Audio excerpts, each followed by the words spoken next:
அதுதான் வந்து நம்ம காது கேட்கக்கூடிய சவுண்டு. நெக்ஸ்ட் அந்த ஏஆர் அப்படிங்கிறது 107 வருது டெசிபிள். சரி ரொம்ப எக்ஸ்ட்ரா பண்ணோம். ஆமாம், நாள் படம் என்ன ஆகுதுன்னா பப்ளிக்கு அந்த இது வந்து செவிட்டு தன்மை ஆகும். சரிங்களா? நம்ம அவசரத்துக்கு அடிக்கிறோம், போகிறவங்களுக்கு அடுத்தவங்களுக்கு இடைஞ்சல இருக்குது. எவ்வளோ இருக்குன்னு என்னங்கிறது சொல்லுங்க. அது மட்டும் கொஞ்சம் சத்தமா நார்மலாக எவ்வளோ இருக்கு? நார்மலாக 90 டெசிபிள். அவன்கிட்ட சொல்லுங்க. அந்த நார்மலாக 90 தான் இருக்குங்க. 98 தான் வருது எலக்ட்ரிக்கல்ல. அதுதான் கரெக்ட் பண்ணிங்க. அவ்வளோ சரிங்களா? ஏன்னா அதிகமாக இருக்கக்கூடிய ஹார்ன் எடுத்தீங்கன்னா மக்களுடைய கேட்க திறன் பாதிக்கும். ஹார்ட் பேஷண்ட் படப்படப்பு அதிகமாகுதுன்னு சொல்கிறாங்க இல்லையா? அதனால் சரியான அளவிலான ஹார்னை தான் பயன்படுத்தணும். சரிங்களா? எக்ஸ்ட்ரா ஒரு போய் கழட்டிடலாம். கழட்டி மேலே நடவடிக்கை எடுப்போம். சரியா? ரைட்.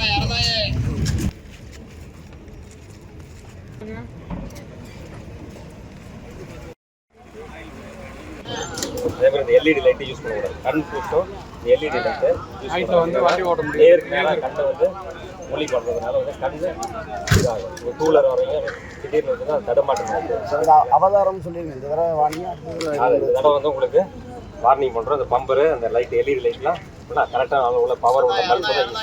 உங்களுக்கு விழிப்புணர்வு ஏற்படுத்தணும், ஓடங்களுக்கு தெரியலங்கிறதுக்காக இந்த தடவை ஆன் பண்ணி அனுப்புகிறோம். அடுத்த தடவை உங்கள் லைசன்ஸ் மேலே நடவடிக்கை எடுப்போம்.